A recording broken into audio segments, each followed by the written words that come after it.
De un tiempo a esta parte, básicamente en todo el periodo que no he tenido tiempo ni exceso de material para grabar, lo que sí he podido es investigar. ¿Y qué he investigado?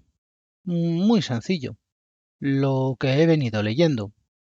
Quejas y molestias, por lo mismo de siempre, no funciona como creí que funcionaría, en fin. Y todo lo que me ha llegado por Telegram, benditos grupos. Así que un saludo de aquí a los que me han facilitado revivir este guión que estaba postergando en la serie. Y por eso hoy vamos a hablar de virtualización de dispositivos. Siguiendo la misma filosofía que otras entregas anteriores, toca ver lo que no son estrictamente dispositivos físicos, sino interface de gestión de la máquina virtual por parte del hipervisor. Y bueno, y otras hierbas similares que no son estrictamente dispositivos, pero son dispositivos inspirados en la filosofía de buses random de otras épocas.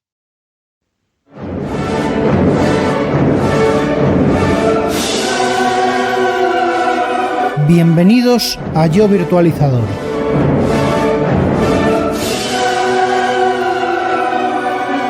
Tu podcast de referencia del mundo de la tecnología y de la virtualización.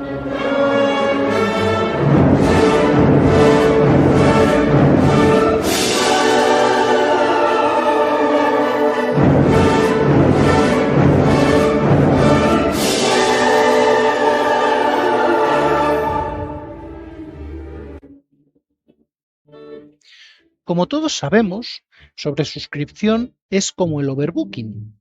Ofreces más de lo que tienes. Podemos hacer sobresuscripción de red. Esto es muy clásico. Y casi que prefiero remitiros a podcasts más específicos como los de Eduardo Collado o Weird Dementors que os lleven a otros niveles más extremos de conocimiento. Pero en lo que a mí respecta, ninguna máquina virtual va a usar la tarjeta de red de 10 GB al 100% durante todo el tiempo. Es más, un host no va a usar un LACP de 4 tarjetas de 1 GB al 100% todo el tiempo. Eso significa que podemos meter por el mismo canal físico una cantidad superior de tráfico disponible. Con la CPU pasa lo mismo. Ninguna máquina está permanentemente al 100% de uso de CPU durante el 100% del tiempo, salvo contadas excepciones que además destellan cual sol en noche cerrada. El uso de la CPU, aquí sí os puedo dar datos, se suele configurar con frecuencia estimando que se va a usar de un 1 a 2,5 hasta 1 a 8 o incluso 1 a 10 en máquinas virtuales y con sobresuscripciones aún mayores en contenedores, siendo 1 a 32 el estándar de OpenShift, por ejemplo. Bueno, la RAM también se puede sobresuscribir y es un evento habitual. Todo depende del contenido, del hipervisor y de las prácticas adoptadas, pero también depende de otras cosas como el hardware. Ballooning, el globo de memoria. Lo llamamos ballooning actualmente, pero no, debería ser balloon, el sustantivo dado que realmente quien realiza y gestiona es el hipervisor a través de instrucciones privilegiadas. Pero bueno, lingüística aparte, antes creo que deberíamos poner sobre la mesa varias cosas, como por ejemplo los conceptos de sobresuscripción de memoria, de compartición de recursos, de vulnerabilidades, sus mitigaciones y de la evolución de los sistemas. El primer punto es un poco de arquitectura, la memoria. En x86 y en x86-64, desde el modo protegido y el modo largo, la memoria es lineal. No hay aritmética de segmentos, pero sí hay anillos. De hecho, con la arquitectura x86 descontinuada en hardware, nos vamos a centrar en x86-64, en modo largo, ya que es la que usan por defecto todos los sistemas operativos y por extensión los hipervisores, salvo algún caso extraño que ya veremos si me da tiempo a analizar. En el modo largo, el acceso a la memoria está gestionado por el anillo 0 del sistema operativo, lo que supone que es el kernel quien dice de una forma u otra lo que se hace. De una forma, bueno, que me lío. Es el kernel quien administra de una forma u otra la memoria solicitada desde el anillo 3, donde se ejecutan el resto de procesos. Pero no que una base de datos debería estar privilegiada por el uso intensivo de la memoria. Bueno, pues sí y no. Y es quizás la única excepción que aplicar a algunos sistemas gestores de base de datos que mapean índices sobre memoria en modo buffer, es decir, en memoria no marcada como activas a ojo de sistema, pero tampoco queda marcada como libre. Hay otra excepción que sería la que se aplica a dispositivos compartidos, tanto por pass-through como por SRV, donde aquí sí hay que hacer varias cosas adicionales. Desde luego deshabilitan el balloon para dicha máquina, pero esto es más por diseño y requerimientos que por otra cosa. Llevando todo esto a nuestro nivel, en virtualización, absolutamente toda la responsabilidad de la asignación de memoria la gestiona el anillo -1. Y este tiene que poder ver lo que hace el anillo 0 del sistema operativo huésped. Qué bonita palabra, casi la prefiero a la de invitado de los traductores. Alojado tampoco me disgusta. En fin. Bueno, en el sistema operativo huésped necesitamos un driver privilegiado, el driver del balloon, el cual informa al hipervisor del contenido de la GDT, de la tabla global de descripciones. Es la Global Descriptor Table. Esto es una de las hipercalls de las que hablé en su día cuando expliqué la teoría de los anillos. Y es un tema que me gustaría volver a retomar en el podcast. La información de la GDT permite al hipervisor saber cuánta RAM ha solicitado y qué categorización tiene para el sistema operativo huésped, y algo más de información que utilizará en otro mecanismo bastante útil que explicaré dentro de un rato. Si me acompañáis hasta el final, os explico que no solamente tenemos el balloon para gestionar la memoria, sino que hay mundo más allá. Vamos a verlo con un sistema operativo estándar ideal, en una máquina virtual convencional, sin configuraciones de accesos directos a hardware o cualquier otra cosa similar, y con un hipervisor normal. Vamos, básicamente lo que haría cualquier hipervisor del mercado desde que se inventaron. Los términos son propios de arquitectura de sistemas operativos y son nombres genéricos. Cualquier parecido con la realidad o específico con algún fabricante en concreto es solo eso, un parecido. Bien, la máquina virtual arranca solicitando la RAM suficiente para cargar el supervisor y su ejecutivo. Bien. El balloon driver, el driver de balloon, es un controlador de anillo 0, por lo que se carga en el arranque del supervisor. El ejecutivo comienza a lanzar procesos y servicios, quien a su vez pide memoria al supervisor. El balloon driver informa al hipervisor de las cantidades que se solicitan, las que solicitan las aplicaciones, los servicios, y devuelve, esto es importante, devuelve el estado de cada una de las páginas de memoria. El hipervisor asigna memoria desde la GDT del hipervisor para que el supervisor del sistema operativo huésped construya su propia GDT. ¿Hasta cuándo? La máquina virtual no tiene memoria infinita.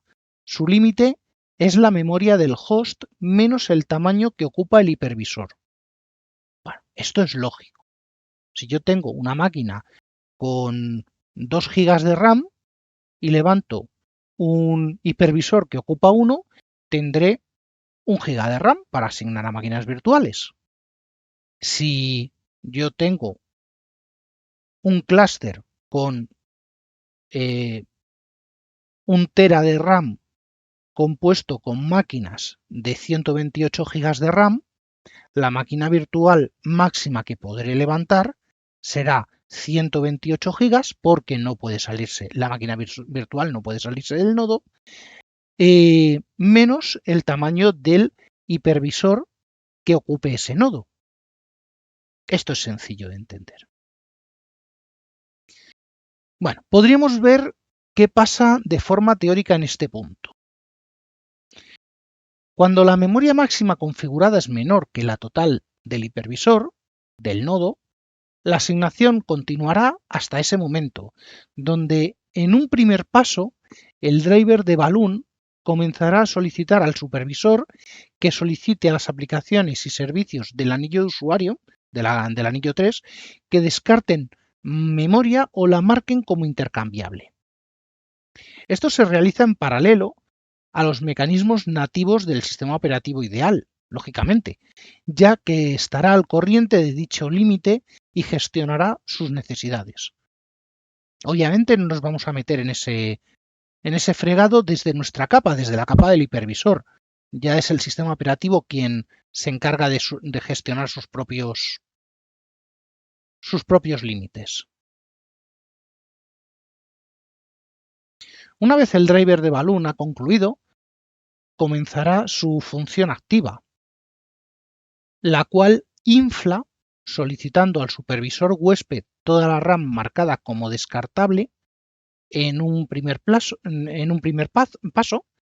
y continuará solicitando a continuación toda la memoria marcada como intercambiable, la cual vía mecanismo del supervisor será enviada a disco, es decir, se realizará un swap de dichas páginas. Una vez concluido este paso y la GDT del sistema operativo alojado esté actualizada, el Balloon se desinflará marcando toda la memoria como libre a la vez que se informa al hipervisor que todas esas páginas se pueden descartar. Con esto, el sistema operativo alojado puede continuar solicitando RAM mientras necesite y el driver de Balloon vigilará su uso. Es un globo, se infla y se desinfla, se infla y se desinfla. ¿Qué pasa en este escenario si las aplicaciones solicitan y usan RAM por encima de la capacidad configurada? Pues en un primer paso sucedería lo que ya he descrito. El Balloon intentará devolver el máximo posible al hipervisor o solicitará al supervisor que haga su trabajo de paginación tal cual se habría hecho en físico. Es decir, su comportamiento es igual que en una máquina física. Hasta ahí es fácil, es comprensible y es el comportamiento deseado. ¿Qué pasaría si en una misma configuración el hipervisor no puede aportar memoria tras una solicitud de máquina virtual? Bueno, pues aquí es donde empiezan los problemas. Y es que ya sea porque no hay disponible o porque lo configurado sea superior a la capacidad física, recordemos que una máquina virtual no puede salirse del nodo, aunque algunas configuraciones lo permitan, en fin.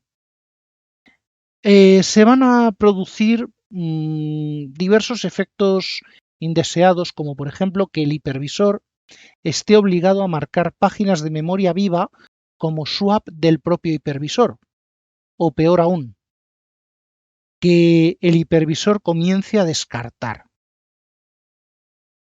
En todos los casos que conozco y he llevado al extremo, se suele solucionar de una forma bastante curiosa. Y es que el hipervisor responde a la solicitud de RAM con una interrupción NMI, que detiene completamente el procesador virtual, provocando que los mecanismos vuelquen la memoria del núcleo y el resto de mecanismos asociados a la depuración que esté configurada. Es decir, se produce un pantallazo, poner aquí el color que más os guste, dentro de la máquina virtual. Bueno, eso ha sido un punto largo, adecuado a la arquitectura ideal, tan solo lo que refiere a la gestión de memoria. Pero no vivimos en un mundo ideal, aunque seguimos en la calle de la piruleta a pesar de haber salido ya de la tienda de la golosina. Así que vamos con una dosis pequeña de realidad en el escenario ideal. Un hipervisor no ejecuta únicamente una máquina virtual, o sí, pero allá quién. Lo normal es tener múltiples máquinas virtuales. Tener varias máquinas virtuales en un mismo host es lo habitual y en producción, por temas de licenciamiento, lo que se intenta es agrupar máquinas del mismo sistema operativo en los mismos grupos de host. Esto nos arroja una misma perspectiva del uso de RAM. Volvemos al hipervisor ideal con múltiples máquinas virtuales con los sistemas operativos huéspedes ideales. Y eso significa que tras arrancar, una parte muy importante, pongamos que el 90% de la memoria, me lo estoy inventando, pero por poner algo redondo, que el 90% de la memoria de la máquina virtual 1 sea exactamente igual al de la 2 y al de la 3. Que vamos, que tengo un manojo de máquinas virtuales que comparten muchísima memoria según la GDT de cada uno de sus supervisores. Y si pudiera el hipervisor presentar una única página a todas las máquinas virtuales, de forma que solo ocupe ese espacio, mientras que las GDT de las máquinas virtuales se creen que ocupan ese espacio. Bueno, pues esto también lo hace el driver de Balloon, pero con otro mecanismo. Estos mecanismos existen en todos, ¿vale? Y son mecanismos de deduplicación de memoria. Vale, empezando por VMware, que es el que más conozco, tanto en ESXi como en Workstation para Windows, se llama TPS, es el Transparent Page Sharing. De todos los KVM, tenemos dos enfoques. El primero es vía KSM, el Kernel Same Page Merging, y otro vía Hugpage, Hugepages, grandes páginas, junto al Overcommit. Bueno, pues vamos por familias, porque empezando por Red Hat, con KVM o Virt, tiene KSM como opción activable, no viene activada por defecto. ¿Vale? Lo mismo, Virt Manager libvirt o KVM libvirt se puede instalar en cualquier sistema operativo Linux y usará KSM si se activa en cada host. ¿Vale? Los usuarios de Proxmox, pues mira, estáis de enhorabuena, no os preocupéis. KSM viene activado por defecto.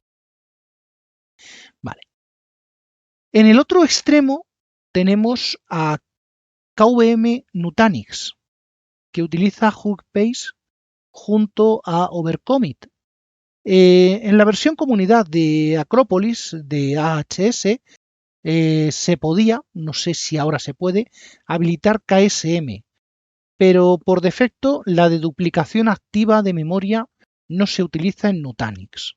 Y creedme, se nota la densidad de máquinas que se pueden cargar por nodo. En el mundo Xen y en Beehive, estos mecanismos pues no están ni se los espera. Pero en XCP-NG, que es la parte libre del hipervisor de Xen, por medio del copy on write, hace un intento de aproximarse sin meter la cabeza a esa profundidad en las máquinas virtuales. No tiene deduplicación, pero bueno, es un esfuerzo. Hace realmente el esfuerzo. También nos quedaría hablar de Hyper-V. Hyper-V, nos quedaría también hablar de su primo, ¿cómo se llama? Oracle VirtualBox. estos dos no tienen nada de lejos tan eficaz. Toda la gestión se realiza por medio de ballooning y de memoria dinámica.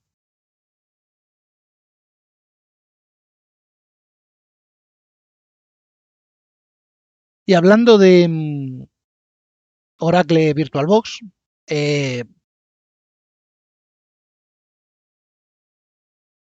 podemos activar, bueno, sí, tenemos una cosa llamada Page Fusion, ¿vale? Se debe activar por máquina y además requiere las capacidades extendidas de las Guest Additions. Ojo con eso, que requieren licencia adicional de pago. Y creo que me dejo con eso ya. Ah, sí, me queda Mac. Me queda Mac. Para los que uséis Mac, ni idea de si Parallels o Fusion tienen algo ni de cómo funciona. Pero dadas las limitaciones que tiene la plataforma de virtualización de Apple Silicon y la baja densidad de máquinas virtuales que se pueden poner en estos equipos, dudo siquiera que esos mecanismos estén implementados. Siendo el más avanzado a nivel de control de memoria entre todos, recuerdo que era el hipervisor de UTM-QEMU, donde ahora no me es posible hacer pruebas. Pero vamos, básicamente, en estas máquinas no va a haber muchísimo x86-64. En Apple Silicon compensa ejecutar directamente ARM, aunque sea virtual. Pero bueno, su público hará lo que quiera. Obviamente, el sistema operativo huésped debe estar soportado con sus correspondientes controladores correctamente instalados y claro, que exista una masa suficiente de máquinas virtuales. Por masa suficiente quiero decir que las máquinas virtuales sean suficientes, semejantes y que tengan un comportamiento similar para que esto sea rentable. Por lógica, cuanto más parecidas sean las máquinas virtuales, mayor capacidad de duplicación tendrán los mecanismos de TPS o KSM para ahorrar memoria, frente a si el repertorio de máquinas mezcla Windows, Linux, BSD, Patata OS, da igual. El nivel de parcheo de cada sistema operativo también afecta a esos cálculos. Por eso es bueno tener una línea base y procurar mover todo en paralelo. De la deduplicación ya hablé en su día, hablando de discos. De las snapshots de disco queda un buen ejemplo de lo que hace en memoria cuando se presenta un mismo contenido que ocupa un espacio a múltiples máquinas, cosa que de otra forma llegaría a ocupar tanto espacio como número de máquinas, cada una con su copia. Estos mecanismos marcan la diferencia entre elegir un tipo de virtualización u otra y en cómo se realizan los cálculos de densidad de máquinas para casi cualquier implementación. Los hipervisores con esta funcionalidad podrán alcanzar mayores densidades de máquinas, por lo que es un punto que le vendrá bien al VDI, por ejemplo. Hasta ahora ya he tocado los campos referentes al controlador de balloon y al TPS, a la deduplicación. Toca ver por qué todo esto, cada vez las quejas es de que funciona peor, de que no hace lo que está esperando, de por qué vamos hacia un desuso técnico, no por la inercia de no instalarlo, sino porque tenemos otras implicaciones que van a hacer que estas tecnologías, si no evolucionan, se vuelvan obsoletas pronto. Lo primero que hay que entender son las implicaciones del hardware y de la evolución de los sistemas operativos. En cuanto a los sistemas operativos, desde hace bastante tiempo, para controlar los accesos a memoria y que un puntero no se salga del espacio asignado, cosa muy habitual en otros tiempos. Se implementan sistemas como virtualización del espacio de direcciones, es decir, que cada proceso es dueño del espacio asignado de la memoria, siendo exclusivo, pero esto se gestiona por medio del sistema operativo, del supervisor del sistema y de la MMU del procesador, de la Memory Management Unit, es decir, que está asistido por hardware. Otra funcionalidad similar es la protección de páginas, y es que en memoria no solo hay código, también hay datos. El primer modo de protección es una aplicación severa de la teoría de los anillos, con lo cual tan solo el kernel tiene acceso a todos los recursos y el resto de procesos tienen que pasar por ahí para poder realizar operaciones privilegiadas. Estos serían las syscall, las hypercall o qué mal pronunciado, syscall, hypercalls o cualquier otro tipo de operación que implique acceso directo al hardware, la cual va a quedar, la llamada va a quedar interceptada y denegada o directamente en error, normalmente fatal, pues, por ejemplo, excepciones de fallo de segmento, de segfault, son muy típicas. En fin, todas estas llamadas pues pagan su precio. Heredando un poco la arquitectura x86 originaria, el estándar de 4 segmentos, eran código, datos y extensión, marcan un poco el camino. En arquitecturas protegidas o en el modo largo, las páginas se marcan como de lectura, escritura y ejecución, de forma muy similar a un sistema de ficheros. Y el acceso no autorizado provoca una excepción de segmento, una excepción segfault.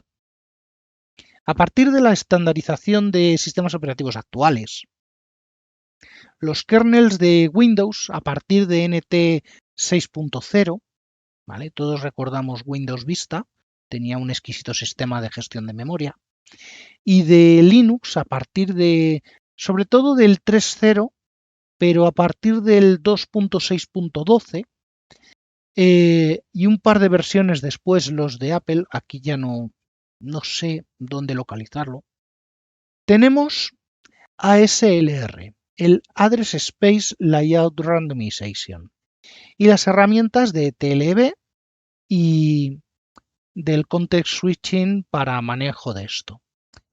El TLB es el buffer de traducción perimetral. Es el Translation Lookahead Buffer. Se utiliza para decodificar el contexto relativo de un proceso desde la GDT, desde la Global Description Table, y en cada cambio de contexto se debe limpiar, consiguiendo así que cada proceso tenga únicamente acceso a su espacio de direcciones, abstrayéndose así del resto de procesos en ejecución. Claro está que existen más mecanismos, pero ya no aplican al presente guión, sino que serán material para próximos podcasts o incluso para podcast amigos como Ingeniería Inversa de una Patata, por ejemplo, que toca mucho estos temas. Bueno, pues eso, que tenemos más mecanismos, pues para contenedores tenemos sistemas de sandboxing, tenemos sistemas de...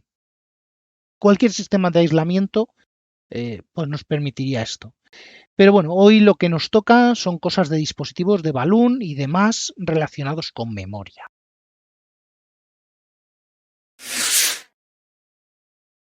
Saber quién gestiona la RAM por parte del procesador y parte del sistema operativo es ideal para poder saltar al siguiente paso. Pero antes de eso debemos pararnos en dos conceptos que son la ejecución especulativa y la predicción de saltos.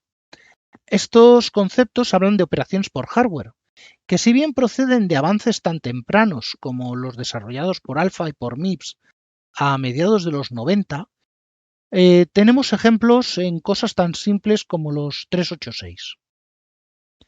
A partir de la generación Prescott de Pentium, estos son los Pentium 4, los Xeon Conroe, los AMD Athlon, empieza el uso avanzado tanto de la ejecución especulativa como de la predicción de saltos. Y eso lleva al uso necesario de la SLR, del Address Space Layout Randomization, y las herramientas de TLB y de Content Switching, puesto que son optimizaciones ya exigidas por los compiladores, que hacen esto de forma transparente, quiera o no el programador. Aunque estoy seguro de que Rafa de Leña al Mono sabe cómo saltarse eso. Total, que estamos en un punto donde el hipervisor es capaz de ver el contenido de la RAM del sistema operativo huésped. El hipervisor es capaz de deduplicar la RAM para engañar a los sistemas operativos huéspedes. El sistema operativo huésped utiliza ASLR para virtualizar su memoria y aislar procesos. El driver de Balloon es capaz de recuperar memoria desde la máquina y devolverla al host, haciendo que la máquina siga pensando que la posee. Y las tablas de GDT de cada máquina son independientes, y es la tabla de GTD del hipervisor la que marca qué páginas de memoria se presentan a qué máquinas. Bueno, pues este resumen ya ha enlazado todo lo que he explicado hasta ahora. La gestión de RAM del hipervisor, la gestión de RAM de las máquinas virtuales y el funcionamiento del controlador de Balloon dentro de las máquinas virtuales.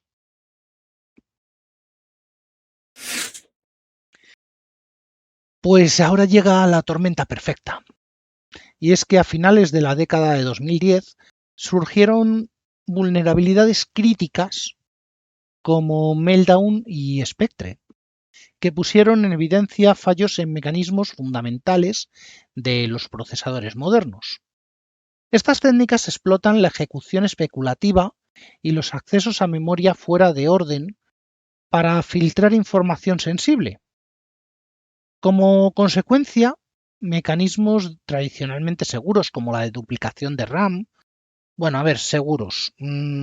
Si un sistema operativo tiene acceso a la memoria de otro sistema operativo, es intrínsecamente inseguro, pero como es un estándar de sistema, vamos a darlo como seguro. En fin, para evitar esto, se recurriría a el cifrado completo de la memoria. El cifrado completo en tiempo real de esa memoria consume recursos, el cifrado del swap, el cifrado de la immigration o del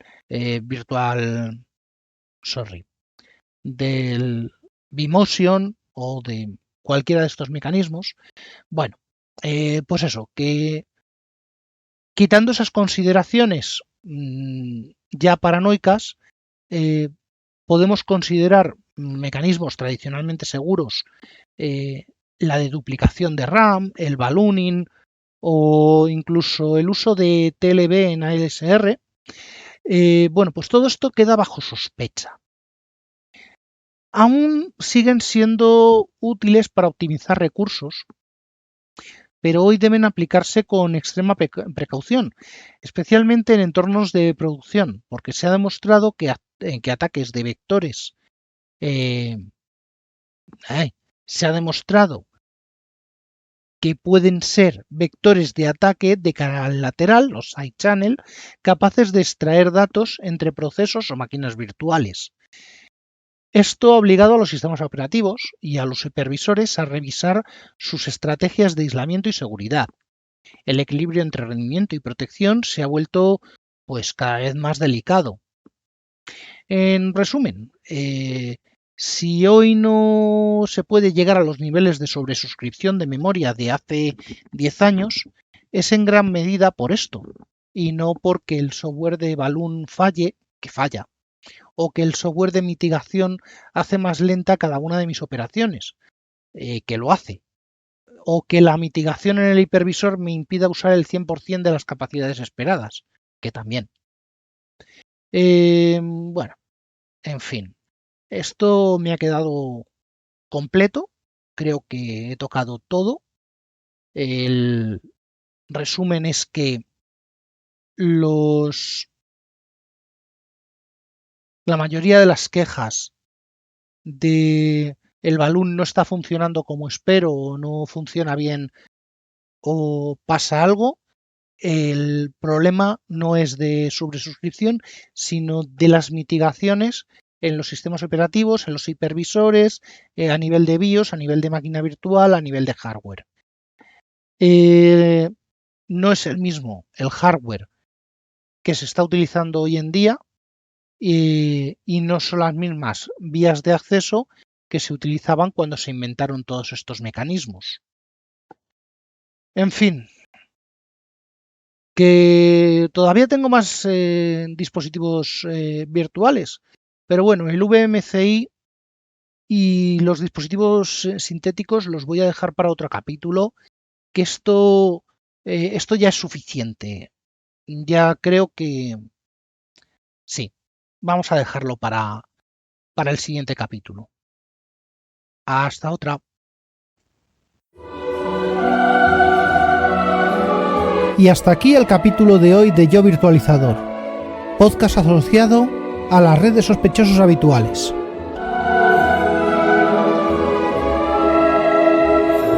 Para más información de contacto, suscripciones y resto de la información referida en el programa, consulta las notas del mismo.